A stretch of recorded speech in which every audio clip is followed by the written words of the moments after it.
Not Founder of the Day, the YouTube channel. This is about a year and a half old, but Founder of the Day, the website that I started, well, 3 years ago. I thought it would be fun to take a little bit of a look back and talk about some of the earlier founders I discussed, because I talked about them 3 years ago before I had a YouTube channel, and we don't talk about them that frequently. We can also get into a little some of the mistakes I may have made along the way and some of the successes. So let's start off. I do want to talk about some of the founders I've learned a lot about and have gained a lot more respect in my eyes over the last few years.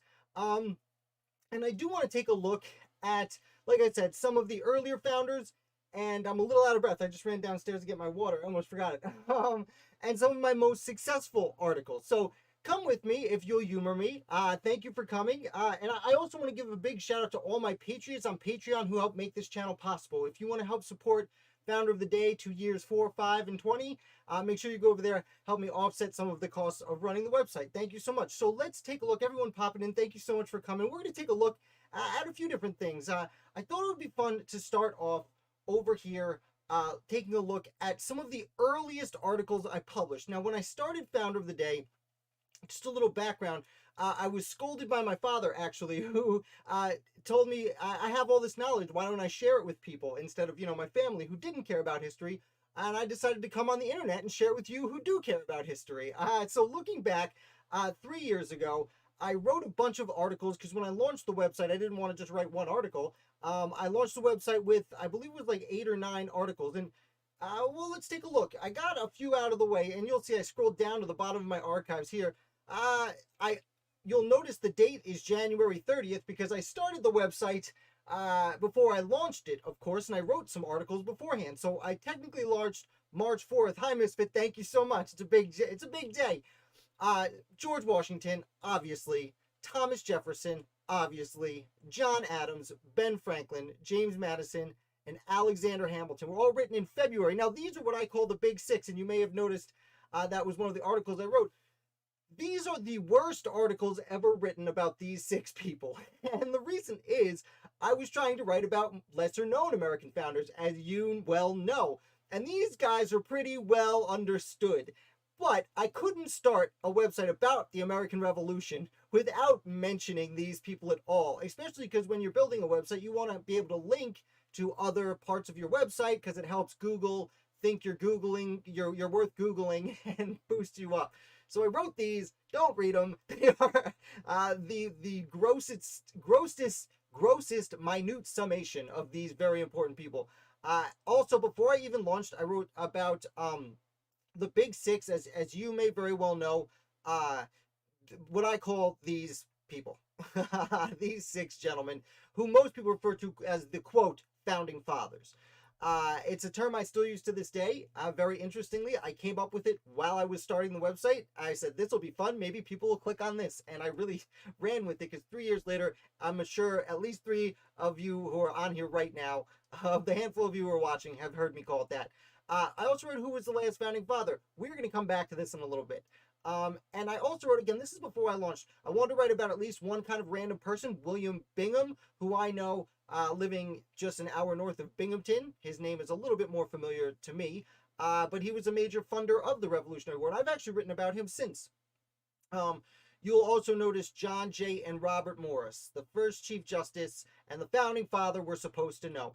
When I talk about the most important founders, John Jay and Robert Morris are always on the list with these other people. And there's one other person who we are going to get to that I regret having not included right from the beginning. And then whammy, March 4th, I launched the website. And I start with Henry Lawrence. Now, this is a few months, this is in 2018, as you can see. This is in early 2018. So Henry Lawrence was his son was fairly popular at this point because of a certain Broadway play that had come out.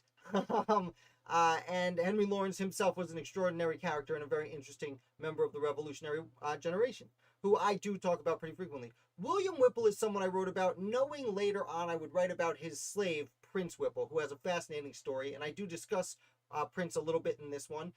Again, I didn't really know what I was getting into. If you glance through these articles, they're all written very differently. Everything down to the headings. Some of them don't have introductions, which I always include now, like a summation of the person. Anyone popping in, we're just talking about some of the earliest articles. You're here just in time. Button Gwinnett was a story I knew. He, just to remind you, has the most, I believe, the third most valuable signature in the world. If I'm not mistaken, it's Caesar and Cleopatra's signatures are available and more expensive than Button Gwinnett because he has so few signatures and everyone wants to collect all of the signers of the Declaration of Independence. You might think, but Thomas Jefferson or George Washington. Well, Thomas Jefferson and George Washington signed their name to thousands, possibly hundreds of thousands of pieces of paper throughout their lives. So their signatures are actually fairly affordable. Even another person who we will get to, Roger Sherman, I don't have it out with me, but one of my prized possessions, other than my family that I love very much, is Roger Sherman's autograph itself. Button Gwinnett. So very interesting, fun story. And then I get into Nathan Hale, an easy story everyone knows that I could talk about. Artemus Ward came to my attention before this, but about this time I was looking for like catchy titles. Gunning Bedford, another kind of random person. Elbridge Gerry, very important. And then I talk about some lesser knowns, but still very important. Robert Hanson Harrison, Essex Hopkins, Samuel Kirkland is pretty rare. And then I get into, by the end of March, I talked about the evacuation of Boston, and I got into some more fun ones and started getting people out of the way. John Hancock I had to write about, got him out of the way. Patrick Henry had to write about. Sam Adams, out of the way. Thomas Paine, out of the way. Gouverneur Morris, out of the way. And then once that happened, and you'll notice some of them I don't even have headings for, or like titles of. I'm still figuring things out at this point. Although I will say some of these, Simon Borum and wherever he is, Henry Wisner, I'd written well beforehand, but saved them, thinking I'd have lots of readers by now. And then this is where I wanted to get to at the beginning here. Everyone, thanks for coming. We're just looking back now, April 2018. John Dickinson was the first multi-part article I wrote, and I wrote 3 about him. And it was about this time I realized, oh, I should have written about John Dickinson as one of, all the way down here, one of my originals, because he was so extremely important. Now, thank you guys for coming through this little tour of history with me. I am going to pop myself back up for a second here because I don't have this on my screen. Oh, that's not me. That's me. Whoopsie doodle. Hi. Thank you guys again for coming. I really thank you for the support over the last several years. I don't have this on my screen because it's like in the back of my website, so I can't really share it with you without putting some private stuff on the internet. But I wanted to run through a few of the top 10 most read articles from Founder of the Day. I am going to skip home because that doesn't really count. But where was it? Number 10 was, and you'll notice a little bit of a pattern here. There are 2 patterns. Murder and Alexander Hamilton and spies. Those are the 3 most successful ones I've written about. Number 10 is the Manhattan Well murder, which is the People versus Levi Weeks, which you might not know the name of, but that is the trial that's mentioned in the play Hamilton, where Alexander Hamilton and Aaron Burr and one of the Livingston guys, Brockholz, Henry Brockholz Livingston, who's not in the play, but he would be a justice on the United States Supreme Court. They served together to defend someone, Levi Weeks, who was accused of murder. That is my top number 10 most popular article. After that is what I had discussed before, who was the last founding father. I'm going to pop over there after we're done with this to just reiterate that I'm still undecided. After that is Robert Townsend, who was a member of the Culper Spy Ring. After that is Hercules Mulligan. For obvious reasons, people are searching him after they see the play Hamilton, and he was also a very small member of the Culper Spy Ring, but a member nonetheless. Although he was kind of his own spy, he was kind of ancillary to them, but still, associated. After that, and I'm happy about this, Tyranny of the Majority, Federalist number 51, the only one of the year and a half worths of Federalists that I wrote that made this top 10 list. Federalist 51 is probably arguably the most important one, written by James Madison, not Alexander Hamilton. And it talks about tyranny of the majority and the idea that, like it or not, the majority is going to outrule. And it's in a fashion better for a majority to rule, but tyranny is bad. Don't want to get too into it. After that is Austin Rowe, Washington Spies on Horseback. This one makes me so happy because Austin Rowe was a member of the Culper Spy Ring, though, as I discussed in this article and a video that I put out a while back, Austin Rowe was left out of the show turn. Actually, Robert Rogers, the bad guy, used the name Austin Rowe as a pseudonym, so his name is associated with the bad guy. I'm particularly peeved because he is the only real, maybe not a major founder, but very, very, very, very important American revolutionary who is buried in Patchogue, New York, the town I grew up in. Though I grew up in Medford, I went to Patchogue Medford High School, so deal with that. After that is my homepage, which is fine. And just to put a note on that, though, these last 5 have actually had more views than my homepage itself, which is super cool. Number 5 is The Colonist Complaints, 27 Reasons the Founders Declared Independence. I wrote this, I think, 2 4th of Julys ago, and essentially I went through the list of grievances in the Declaration of Independence. You know, we all know the life, liberty, and pursuit of happiness, and all men are created equal, and the fun parts. The boring part is the middle, where they actually list their grievances. And I went through and kind of translated them into modern English to simplify them, and that has 3,405 reads, which is not, you know, I don't have the most impressive website in the world, but I like to think that people who come are enjoying it. Now, after that, number 4 is George Eaker, 2 Duels in 2 Days. George Eaker, of course, was in the play Hamilton, very small. He is the one who kills his Hamilton's kid. And my article also says, hey, he had just had a duel with Hamilton's kid's friend the day before, and talks about him. Very interesting character. I bring him up pretty frequently. Number 3 is one I don't actually talk about very often, but, you know, this, as soon as I wrote the title of this, I knew it would be clickbaity and get a lot of hits. And it is the youngest American ever executed. Hannah O'Keefe was a young girl in the late 1780s, so during the American Revolution, and she's maybe not really a founder, but she seems to have had a mental handicap and killed a younger child. She was, I think, 12 or 13 at the time. The other child was 7 or 8, and she killed her and tried to frame someone else. Didn't go well, obviously. It was a mentally challenged young, child. So she did not do a good job framing anyone else. Was found out right away, and they actually hung her. And a local pastor gave a very important speech about how important it was to raise your kids right. Number 2, this surprises me a lot, but I'm happy about it. It's Death of a President's Son, Charles Adams' Alcoholism. So the number 2 most read article I have on my website in the last 3 years is one I just wrote last year about John Adams's son, Charles. Not his son, John Quincy, his son, Charles, who dies of alcoholism just a few weeks before Adams loses the election to Thomas Jefferson and has to hand over the presidency. Very interesting, very, very sad, very sad. Some of the quotes I have in there are very hard to read. And the most read article on Founder of the Day, and this probably won't surprise you when I read the title, Let's Steal Their Cannons, The Hearts of Oak and Hamilton's First Taste of War. Yes, I literally stole part of the title from one of the songs in Hamilton, knowing it would get clicks, because the song in Hamilton and the name of the Hamilton song escapes me, but the song in Hamilton is about Hamilton's first taste of war, when he is fighting at the Battery in southern Manhattan.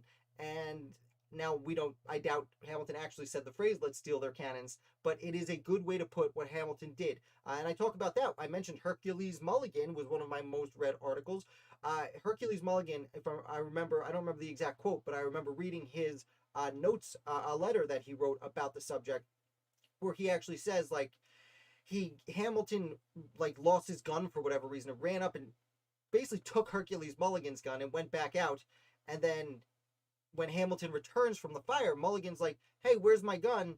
And Hamilton says, oh yeah, I forgot it. And very calmly and collected, Hamilton just turns back and walks into the heat of battle. So very interesting. And I'm not surprised that the last few titles got that many clicks, but I am very happy, and I'm very proud that, almost 6,000 people have read that article, which is cool. Again, not the most impressive thing in the whole wide world, but I'm very humbled that people read it. And I'm humbled that you guys come to hang out. I do see some comments.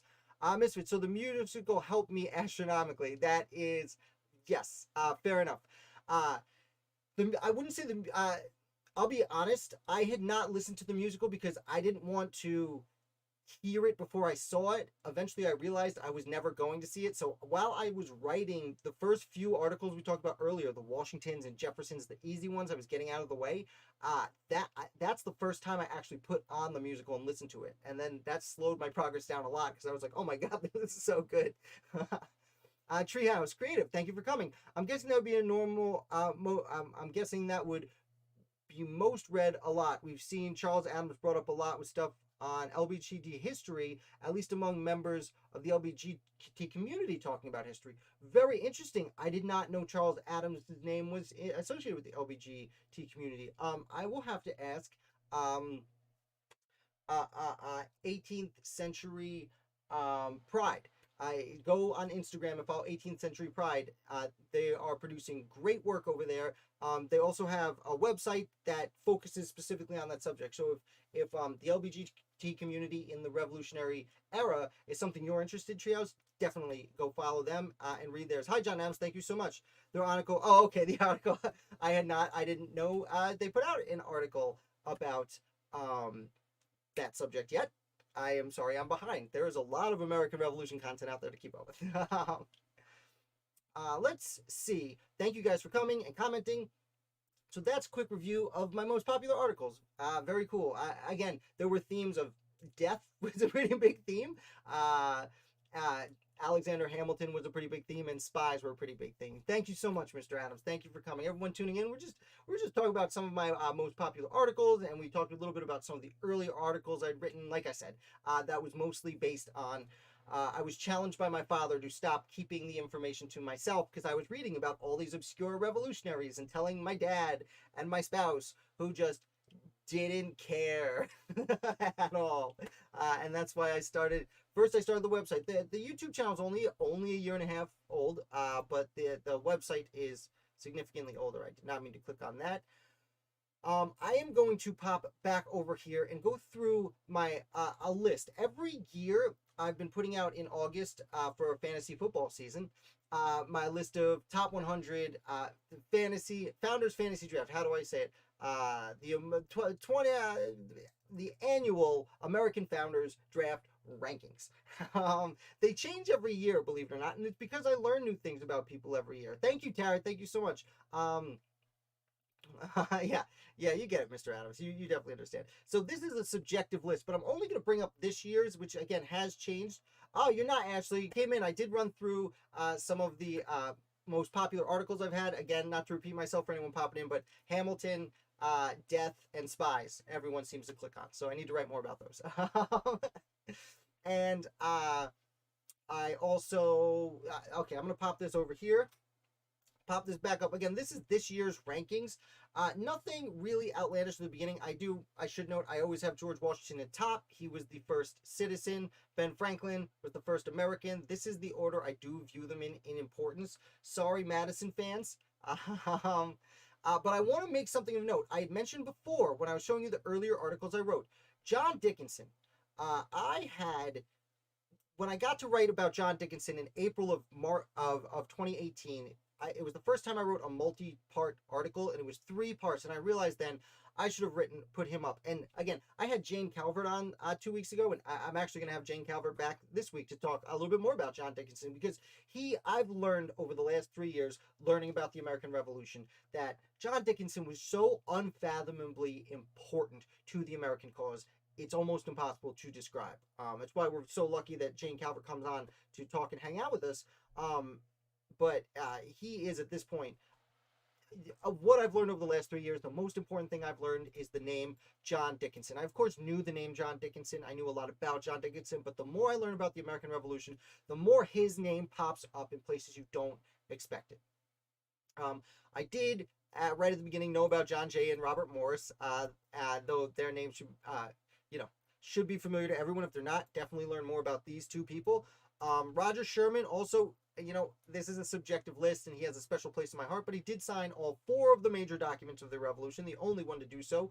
John Dickinson would have been the other guy if he hadn't absented himself from independence for what I think are justifiable reasons. Don't hate. And then I want to point out here, too, Nathaniel Greene. Thanks, Joe. Thank you for coming. Nathaniel Greene, I really want to point out.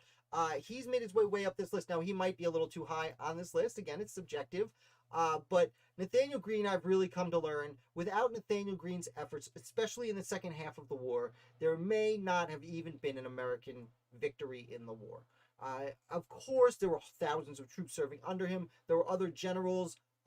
Big thumbs up to not Anthony Wayne, the Swamp Fox, Francis Marion. Of course, had a huge role. Many people had very big roles, but it was when Nathaniel Greene took over. Horatio Gates did a terrible job, and Nathaniel Greene took over a failing team and rebuilt on the fly, to use a sports analogy, and he did so successfully. He did so by running away. He essentially tanked. To continue with the sports metaphor, Nathaniel Greene took over a terrible team, tanked for a little bit, and then came back hard and won whatever championship you are imagining in this metaphor. I would imagine it's the Stanley Cup, but you may be a Lombardi Trophy fan or another sport that is not coming to mind directly. Albert Jerry, we did mention. Silas Deane is probably higher on my list than he'd be on anyone else's list. In fact, I know certain authors. I'm sure I don't know him, but Harlow Giles Unger, who wrote about, I read his book on the Lee family recently. Anyone who's a big fan of the Lee family probably doesn't love that I have Silas Deane up so high. But this is the person, I recommend the book Unlikely Allies all the time. I had read it years before the Revolution, but he is one of the people that took my passing interest in the American Revolution very much forward, because he was, again, I'm talking about Silas Deane, such an integral part of getting not only France on the side of the Americans during the war, but getting support underground from France.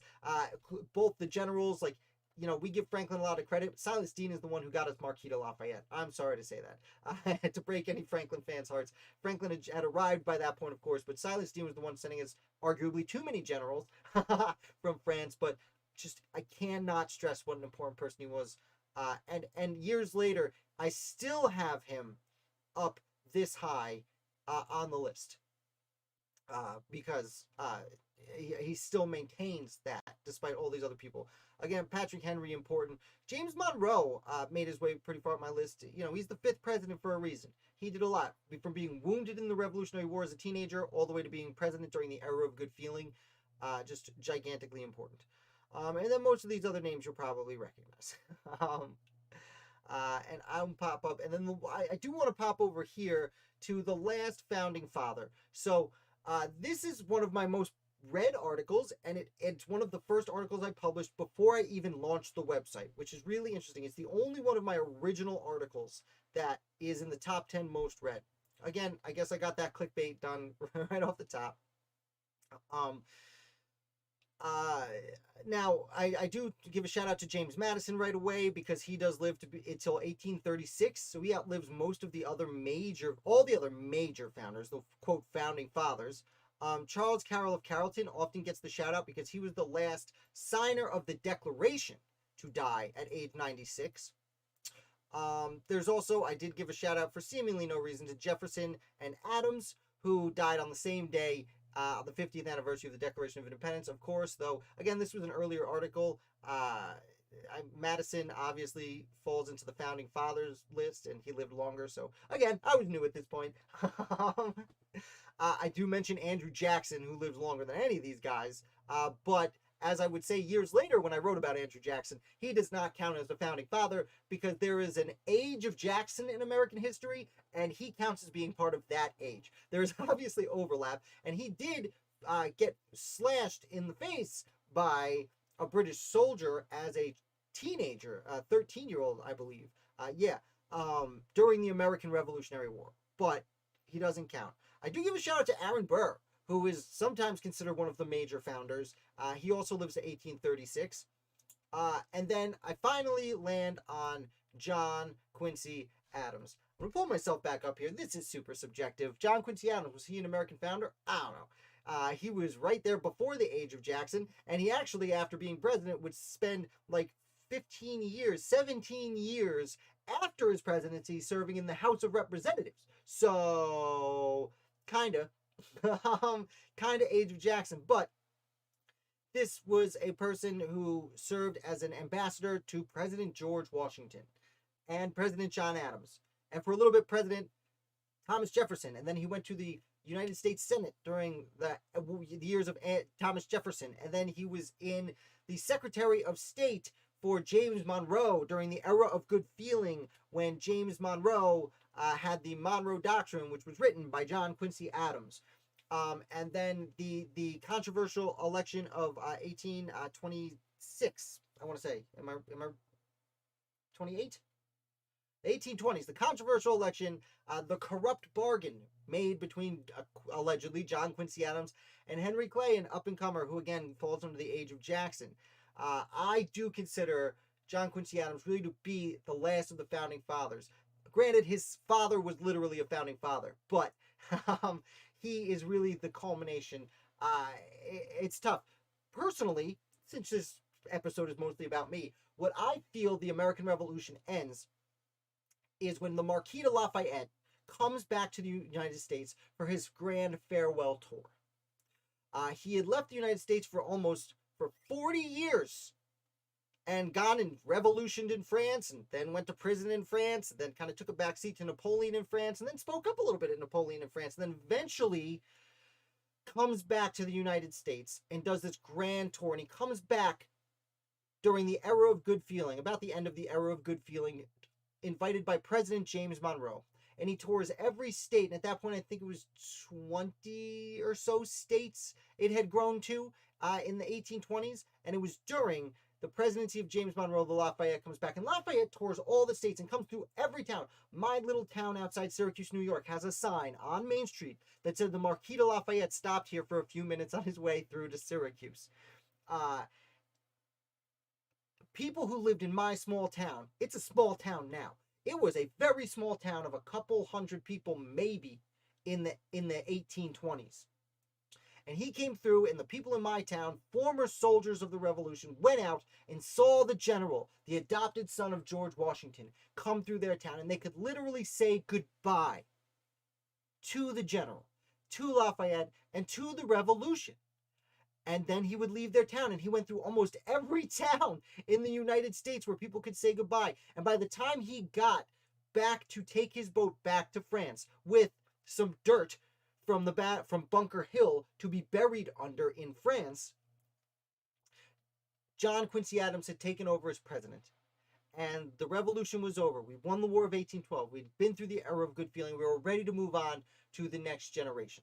And that is why I consider John Quincy Adams to be a founder, despite the fact that his presidency itself was after the American Revolution. So that's a little bit of a wrap up there. If you guys have any more questions, I do see some comments. If you have questions, always feel free to. Let me see. I did see some things. Favorite president is Andrew Jackson. Second is Thomas Jefferson. Okay, both very extraordinarily important presidents. Even I said the age of Jackson. Some people even say that there's an age of Jefferson, though I wouldn't necessarily classify it that. Both with extremely questionable characters, personal characters, but very dedicated public policy. I will say I don't agree. I don't love everything about Jackson with public policy. I do politically agree with a substantial portion of what Thomas Jefferson had to say. Of course, the whole slavery thing, not. Although, you know, Jefferson and slavery is a lifelong debate internally with that man, it seems. A struggle with seemingly an inability to find a solution for a problem, what they called the necessary evil, a problem that had to be resolved. They just couldn't figure it out. And it's the one problem they left to the next generation. And we all know how that went.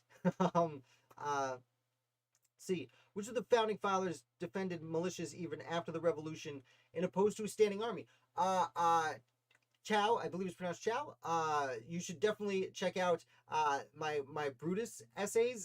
There were several, especially during the debates on ratification of the Constitution. There were many anti-federalists promoting militias over a standing army.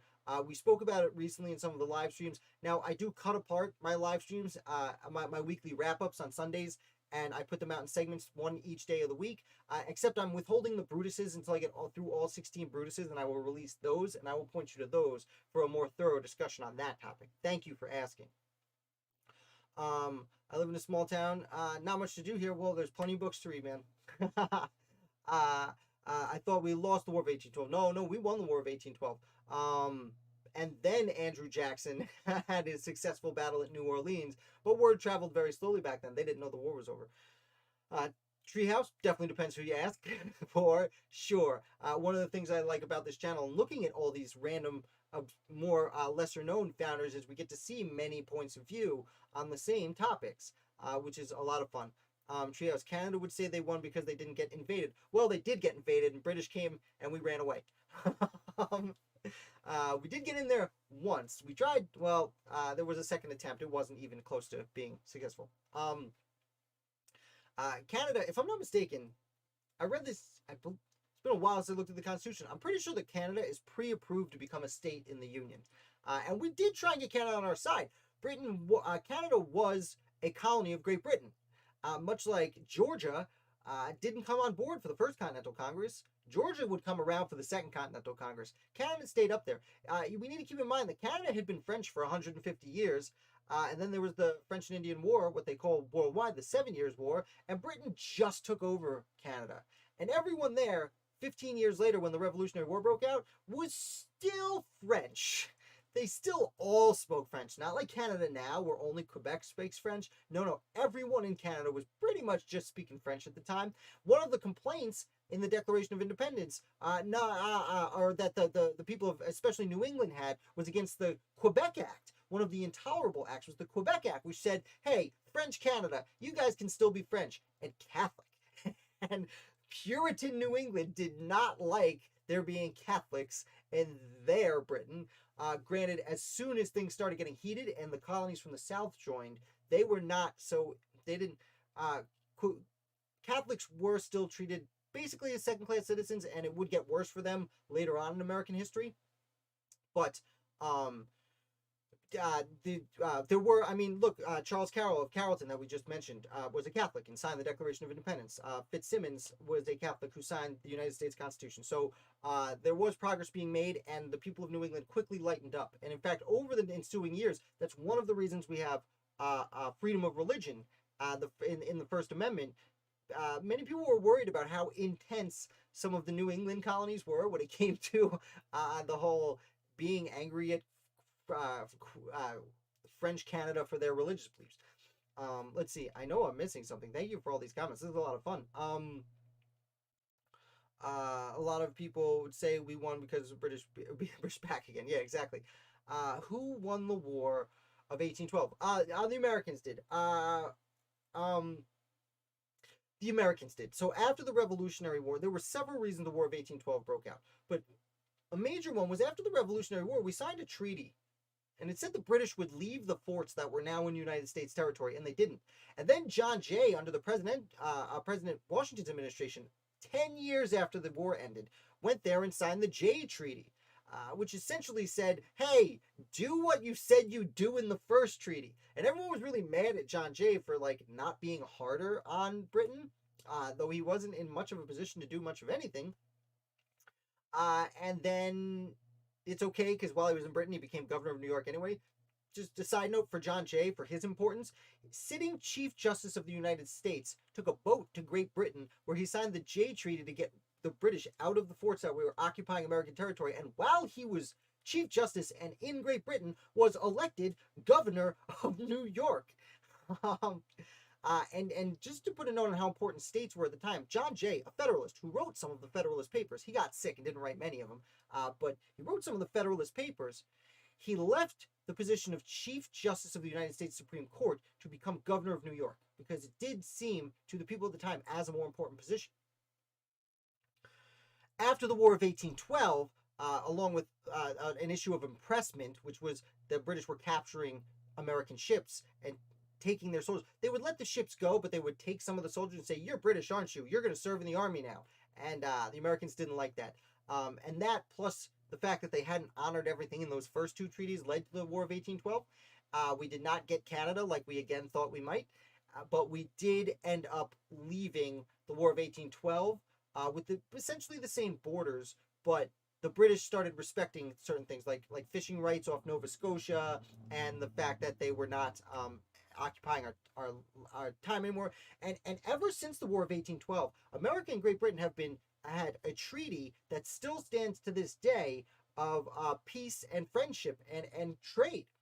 And it's interesting because when when the Revolutionary War breaks out, one of the things that the Americans say is like, one of the intolerable acts was the Navigation Act, although that came a little bit earlier and isn't technically an intolerable act. But the reason the Americans had a boycott of British goods after the First Continental Congress is Great Britain said, you can only trade with us. No more smuggling. We're going to crack down. You can only trade with us.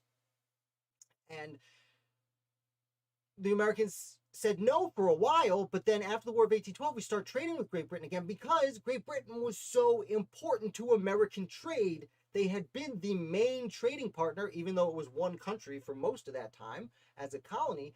They've been one trade partner for so long that when we finally reestablished that trade, it was great for the United States. And 150 years later, 130 years later, during the World War II, when William Franklin Delano Roosevelt famously agrees with Winston Churchill that they have a special relationship. That special relationship technically always been there, but was essentially established after the War of 1812. So it ends up being beneficial to both parties, but the Americans certainly won that war. The British just left because it was, if we got this Napoleon, well, yes, Napoleon distracting Britain certainly helped, but Napoleon distracting Britain also could be considered one of the causes that started the War of 1812, because they, for a variety of reasons, the Britain was distracted, so we thought this will be easy for us, but for a variety of reasons. I'm not going to get too into that. That is an entire conversation. Let's see. England claims that they won because they burned the White House. No, that's not like, having one tactical victory doesn't mean you win the war. Like, to do another sports reference, just because you lose a game in the middle of the season doesn't mean you're disqualified from becoming champion, right? They rebuilt the White House. It was fine. Makes sense. I know from a friend, Canada is very strong on the Canadian one side. Canadian won the War of 1812. No. They weren't even Canada. I mean, Canada didn't even get the right. No offense to my Canadian viewers, but Canada didn't even get the right to act as their own technically nation until 1982, which is about when I was born. I mean, Canada still has the Queen of England on their money. Their chief executive is still the Queen of England. So Canada can't really claim to have won anything. No offense again, Canada. I'm not sure where these claims are coming from, but literally Great Britain is the only one who could claim to have won any of what we're discussing. Curiosity. Here in Brazil, some state flags are inspired by the, I hope I pronounced this correctly, Winad's state flag. An example, search there, Bahia state flag of Bahia, Marano, Sao Paulo, and close to the flag of the Brazil. Okay, I'm not getting all of those references. I like geography and I like learning about flags. I'm sorry that I don't know enough about Brazil as I probably should. I'm assuming most of those are in Portuguese. I hope you're impressed that I know you speak Portuguese down there. That's not really a question. Many of the American state flags are similar to the Revolutionary flag, especially on the East Coast, of course. As you go further west, they are significantly different. California, Texas, their flags are kind of their own thing. Let's see. Guys, what do you think of people accusing Paul Revere of plagiarizing the classic Boston Massacre print? I don't think the Boston Massacre, Paul Revere, he plagiarized that. I have not heard that claim. I know he made I believe he made the engraving, and then Isaiah Thomas turned it in. He made the picture, and then Isaiah Thomas turned it into an engraving, or perhaps Paul Revere made the engraving, and then Isaiah Thomas, the printer in Massachusetts of the Massachusetts Spy, printed it first. I'm a little foggy on exactly how that relationship went, but I've never heard that Paul Revere plagiarized it. I will say, pictures at the time for Paul Revere would be considered an amateur artist. You know, he wasn't a Charles Willson Peale or a Gilbert Stuart or even a Jonathan Trumbull, who was known for painting lifelike artistries and portraits. So, so someone who's a little bit more amateur like that, it would be common to copy things like that. I wouldn't even know if I don't even know if I'd call it plagiarism. No offense at all. British. No, I said the regulars are coming. Okay, you guys are arguing with each other, and that's cool. As John Adams and Paul Revere, I would want to do. Read that one, and I hit the bottom. I guess I made it through. Awesome. Thank you for those questions and comments. This has been a lot of fun, guys. Again, 3 years of writing articles and a year and a half of making videos. I'm still learning a ton, and I invite you guys to continue learning along with me. I don't know much of what else to say other than I had been writing articles 7 days a week for the first 2 years. And then last year I said, okay, last year I was 6 months into making YouTube videos pretty much every day. And I said, okay, this is a little much. And I started only publishing new articles 5 days a week. And I repost old ones from my extensive archives on the weekend. So I've added them up, and I am 14 articles away from my 1,000th article. I do know who I'm going to do. I've been saving a person the whole time as a kind of a driving force to keep me going. Although now that you guys come watch the live videos, and there's more immediate back and forth, you guys are my drive now. So thank you so much for that. I see I got some questions here. What got you into history? It's hard, why are you here? It's fun, and some people like different things, and I like history. The American Revolution in particular, I remember going to Williamsburg, Virginia, and just really loving the atmosphere, and just the smells and the sounds. I also grew up going to Old Bethpage Village on Long Island, although that is, I think, more Civil War, but still the same old-timey kind of feel. And I always loved that. I had this weird nostalgia for it. And then when I went to college, after 2 years of studying music, I just found history, and I was like, maybe I'll change my major. I took a bunch of classes, and I took a few great classes. I actually took a few Nazi classes. I thought I'd be going in that direction, the World War II direction. With Dr. Freeman, who was an outstanding professor, but just Nazis are a little too bleak for my liking. So I ended up studying, and I took one class with a Dr. Beale, who just had a Jeffersonian democracy, and I studied that class, and it was all about the debates between Hamilton and Jefferson and their differences, and I just fell in love with the ideas. And then at the end of that class, the teacher said, hey, everyone in the class needed to go find an American founder to write about. Just someone who's not one of the big six, essentially, although he didn't call that. I should probably trademark that, because that's my thing. And I did. I read about it, and I looked through all the signers of the Declaration of Independence, and I was like, cool, who are these people, right? Who are all these other people? And then I looked at the Constitution and was like, who are all these people? And then I realized, hey, wait a minute. There's some names that are on here twice, and they're 11 years apart. And I went to the Articles of Confederation. I was like, whoa, there's only 2 names on both of these. And then I found, and this is what really turned me on to the Revolutionary War, I looked at the Articles of Association, which are usually called the Continental Association. And that's what I mentioned earlier. After the First Continental Congress, they wrote this boycott, and they signed it. And that is the result of a 6-week meeting called the First Continental Congress. Second Continental Congress would meet 6 months later and last 15 years, and a whole bunch would happen. But the First Continental Congress had this Articles of Association. And what's interesting is several of those people would end up being loyalists and flee to Britain. But one man signed all 4 of the documents I just mentioned: the Continental Association, the Declaration, the Articles of Confederation, and the Constitution. And that was Roger Sherman. And I mentioned him earlier, and that's why I'm a little biased to him. And you guys know, Ashley, Misfit, you guys know, love this particular founder. As I said before, my prized possession is his autograph that my parents got me when I graduated college. It's not that expensive and not that impressive, but it means a lot to me. And it was reading about this one founder that just blew my mind. And then that same class, Dr. Beale is probably behind me. I'm not going to look for it, but a book about Governor Morris, the rake who wrote the Constitution, gentleman revolutionary, the rake who wrote the Constitution, who I call the one-legged ladies man, who wrote We the People.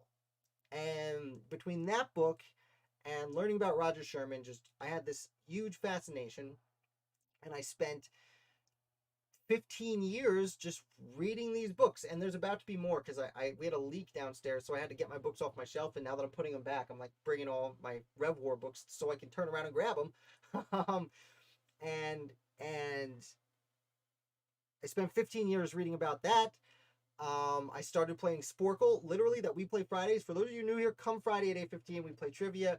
We do a bunch of different trivias, which in the leak, I found another trivia book. We play a bunch of trivia, and at the end, we try and name 243 legislative members of the American founding. And it was that game 3.5 years ago that I was playing that I was like, these are so interesting. And I made the call to my dad, and I was like, these guys are super cool. And I was like talking about Simon Borum and Henry Wisner, and he was like, why don't you be a teacher? And I was just like, I mean, I have to go back to school. Like, at this point, I'm a graduate school dropout. Like, I don't want to go back to school. And like, I love, teachers. You're the best. For me, particularly teaching in New York State. And I'm not a morning person at all. So it's just not the great career for me. And my dad said, you're being selfish. You're learning all of this cool stuff and you're not sharing it. And that was the driving force that helped me create Founder of the Day, which, like I said, now 3 years later, I've been writing. I have 14 articles from now will be 1,000 founders I've written about. Technically, that's not true because I've written about some more than once, but it's 1,000 articles about the American Revolution, and every one of them is, I shouldn't say every one of them, 95% of them are people I don't know a lot about, and I go learn something new and write about it. And then on the weekends, on Sundays, I come and we have our weekly wrap-up, and I tell you the 7 things I learned that are new. Though again, technically 5 things I learned that are new in the 2 weekend articles that are from my now almost 1,000 article archive. And that's essentially the story of Founder of the Day. That's how we ended up here. And then, like I said, about 1.5 years ago, I said, well, I'll make some YouTube videos. And I basically was using the articles as scripts, and it was just on my phone. And well, it's developed to this, where now I shoot live. Mistakes are made.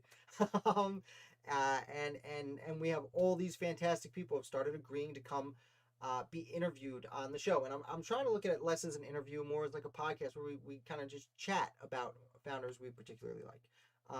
And thank you to everyone who's watched. Thank you to everyone who's come on once, anyone who's come on twice, anyone planning on coming back. Just amazing that all of you enjoy this so much. Pelham wrote a letter to Revere claiming Revere stole his work. The only Pelham... No, okay, yeah, I don't know Pelham. There was a Philip Pell, who was the last member of the Continental Congress. The last day of Continental Congress, he was the only person to show up, because the next day, the United States House of Representatives was showing up, March 4th, which is why I chose this date. Although I did make a mistake when I launched the first day. I didn't think about it, and I put it on Facebook. When I tweeted out my first article, I was so excited and said, this is the day George Washington became president. And it's like, no, George Washington showed up in April after Congress had already started meeting. I'm still embarrassed about it. But I will look up that. What is my favorite revolution? My favorite battle of the Revolutionary War? That's hard. So the years I spent reading about the Revolution, of course, I got exposed to the war, but I was never really much into military history. Granted, in the several months leading up to the Revolutionary War, I kind of crammed on it. And over time, I've written about founders. Many founders I've written about. I've found a battle I didn't know about and tried to find the most obscure leader of that battle so that I can learn not only about the person, but the battle itself. And I'm not great with names on them. I am very partial to Saratoga, living in New York, and it's important to the war. And then the Battle of, and this is a wink, wink, nudge, nudge hint at the 1,000th article I'll be writing, but I grew up by a certain place where I actually volunteered for a while, and there was the Battle of St. George, or the Battle of the Manor of St. George. It was a small one. on Long Island. And then there's also the Battle of Setauket by Long Island. And I used to, way before I was here, when I was a younger man, still coming home for summers in college, I would go to drink at a tavern that I did not even realize was about 100 feet from the Battle of Setauket, which was cool. It is cool, I guess. Got me into history because my great grandfather was in World War II. Yeah, it's a lot of fun. If you can afford it, I think it's $20 a month. It's not the most cheap thing in the world, but Ancestry.com is a lot of fun. There are other websites like it, but Ancestry is really fun to trace your history back. I think I found relatives in the Revolutionary War, but I'm not certain of it yet, so I'm not going to talk about them yet.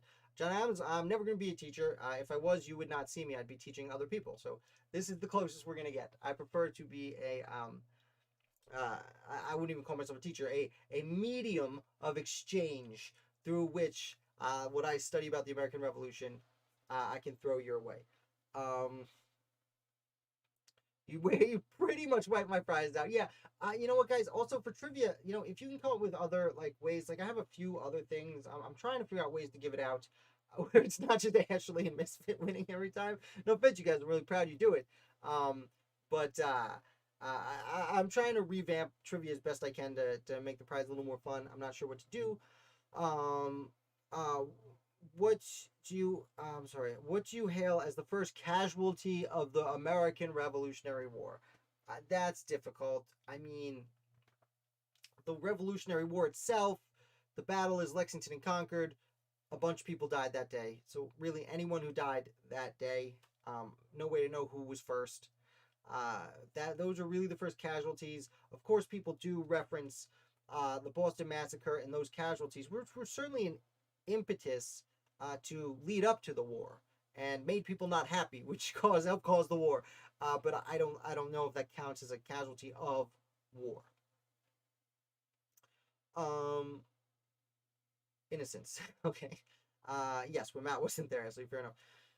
No, Mr. Adams, I was never in the military. I am fragile and weak.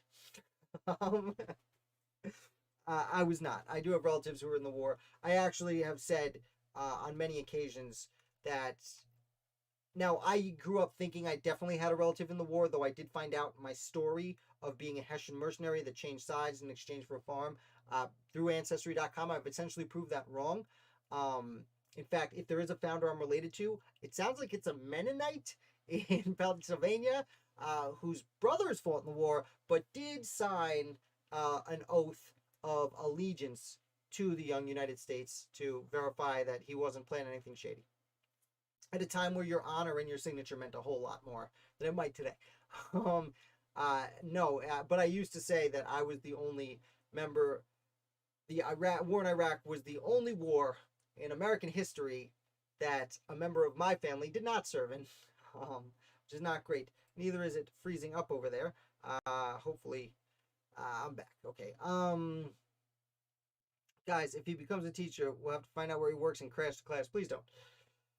I do hope, if all my dreams ever came true, I would be able to find my way to receive a PhD eventually in my life and become at least maybe an adjunct professor. Again, I wouldn't want to dedicate my whole life necessarily to it, but that would be my great goal. That was my great goal when I was younger, but again, like I said, I dropped out of graduate school after one semester because, people got to work. Try and join more. I'm trying to do music and have a lot of school. No, hey, listen, John Adams, you only make it when you make it. Keep up the music. What do you play? I ask because I usually split 50 Atticus and Cedar. So again, Atticus and Cedar, Crispus Attucks and Christopher Cedar died early. So Crispus Attucks was one of several people killed in the Boston Massacre. He was one of the few black patriots to be martyred that early in the war. The only, I understand, black person to be martyred at that point in the Revolution. Now, he did die at about the same time as 4 other people. Granted, I don't want to take anything away from Crispus Attucks, of course, but I also don't want to take away from those other 4 martyrs who were killed that day. But again, that is before the war started. It's 5 years before the war started. So they're not even really considering independence or war. It's just yet another thing the government's doing wrong.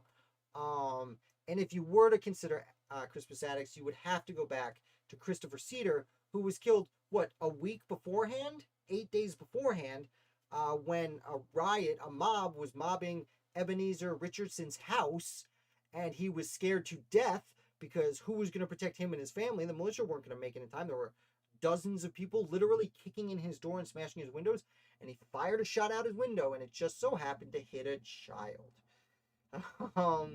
So if you were going to count the victims of the Boston Massacre, then you should go back a week earlier and count Christopher Cedar.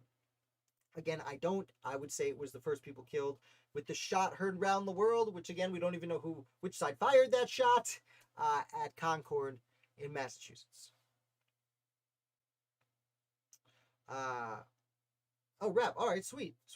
Well, you got to learn at least an instrument too, man.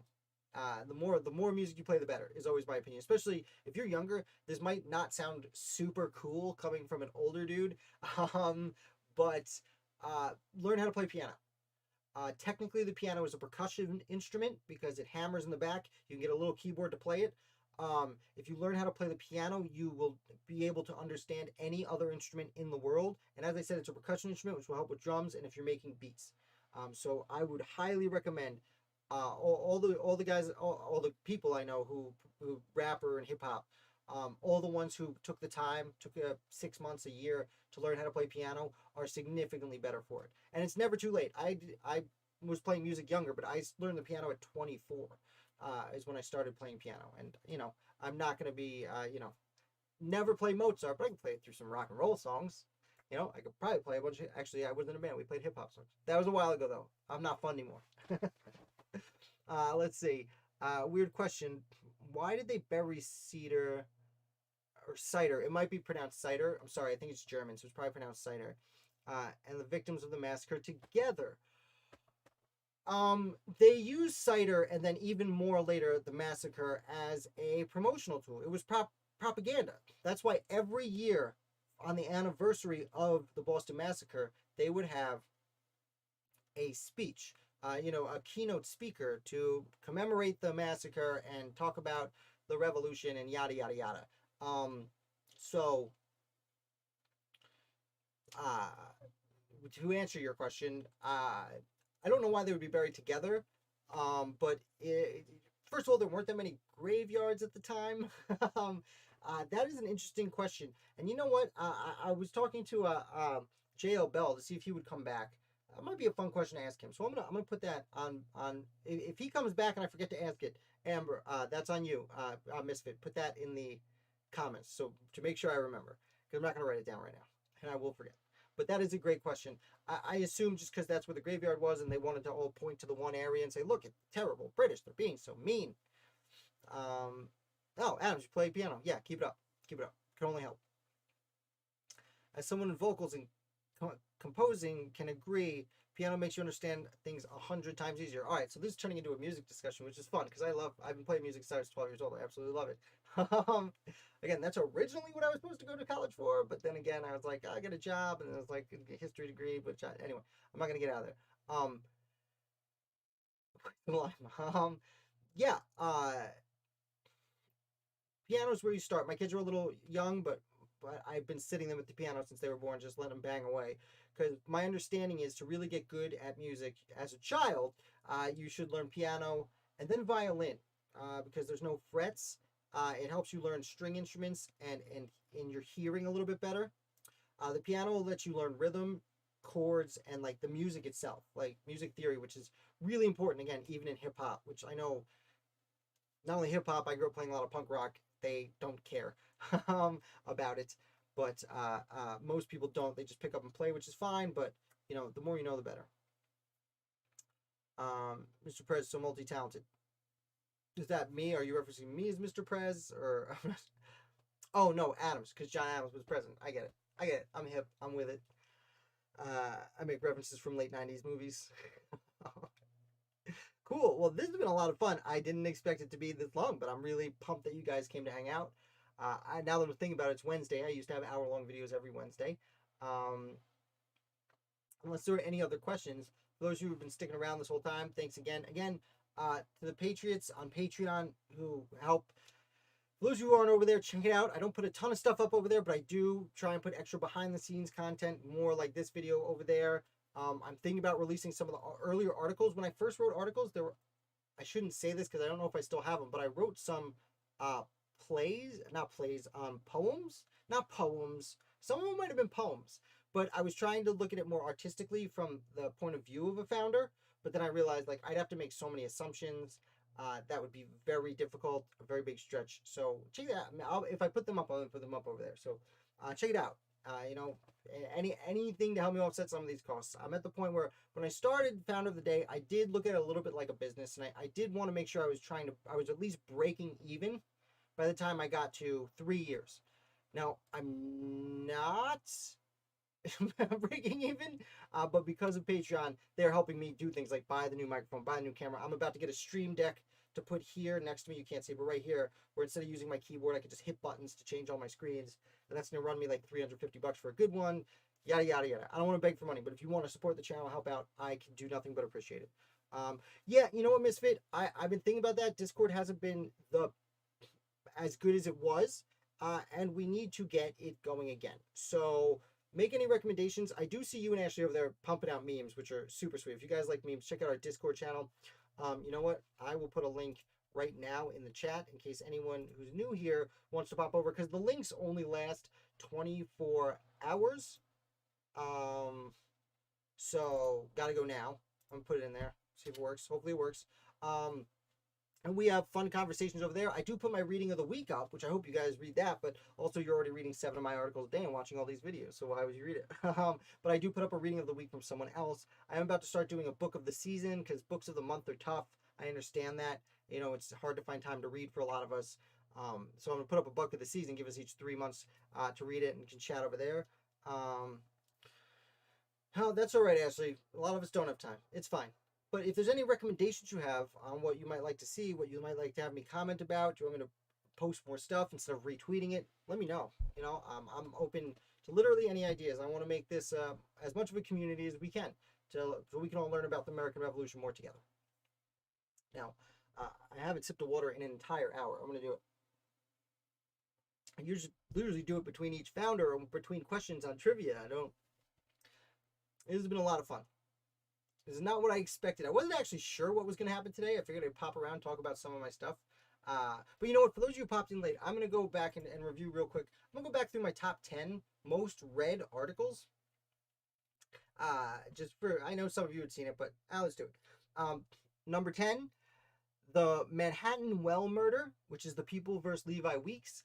That in the play Hamilton, they say the first murder trial of our new nation, right? But they say that at the end of Act 2, when actually the truth of it is, they say it at the end of Act 1. The truth is it's close to the end of Act 2. It's like 1801, where Hamilton, Aaron Burr, and Henry Brockholst Livingston work together to defend someone who sounds like murdered a person, but they're good lawyers. They get him off. Who was the last founding father that we discussed? Again, one of my original articles. That's fun. Robert Townsend is probably the most recent one I wrote. Robert Townsend takes his secret to the grave. Robert Townsend, of course, of the Cult Perspiring.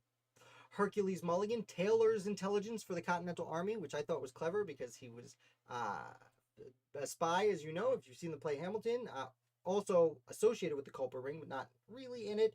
But Hercules Mulligan was a tailor, so he tailors intelligence for the Continental Army. Wink, wink, nudge, nudge. Tyranny of the Majority, the Federalist number 51 is the only one of the Federalists, the 85 I wrote that made it up here. Austin Rowe, Washington's Spy on Horseback, though there were other people on horseback. I don't love the title because he was under the guise of traveling to New York for his merchant firm. So much like in the show Turn, he was probably in his carriage. But he is left out of Turn. The only time his name is mentioned is when he's slandered, and it's given to as a pseudonym for Robert Rogers. Home page doesn't count. The Colonist Complaints, 27 Reasons the Founders Declared Independence, is number 5, where I review the grievances in the Declaration of Independence, put them in modern day language. George Eaker, 2 Duels in 2 Days. The Youngest American Ever Executed, Hannah O'Keefe. The Death of a President's Son, Charles Adams's Alcoholism. And lastly, Let's Steal Their Cannons, The Hearts of Oak and Hamilton's First Taste of War. So thanks for sticking with me while I reviewed that. Excuse me, to burp a little bit. Let's not pay attention. I'm Professor Jason. That's nice of you. I just remember my AP history teacher having some history thing on a previous anthem. It was being sung, and he just didn't see this is music. I'm a little confused, Treehouse.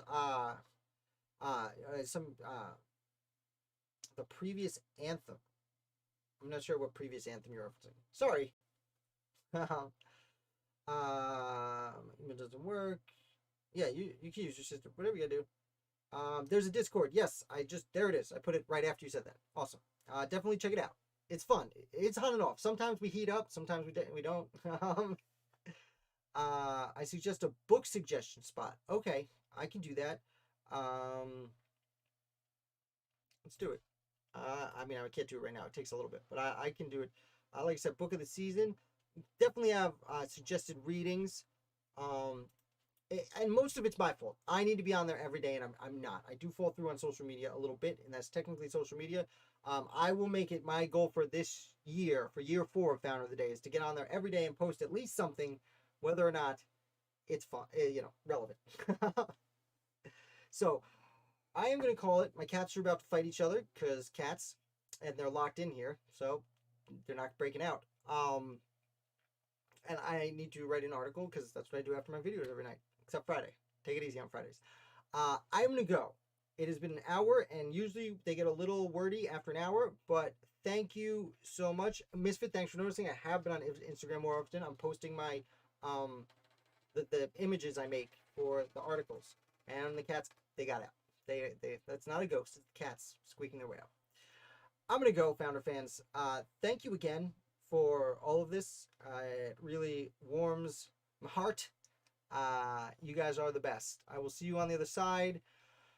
Thank you, Ashley. Thank you, everyone. I am going to go, and I don't have a sign off for this, but tomorrow is Thursday, and we are going to have a special guest from Let's Talk Constitution. He's going to come talk about maybe the Constitution, but I think maybe a little bit of Abigail Adams tomorrow. Maybe a little bit. We'll see. It's going to be great. Thank you again, and I'll be back with another Founder for you tomorrow.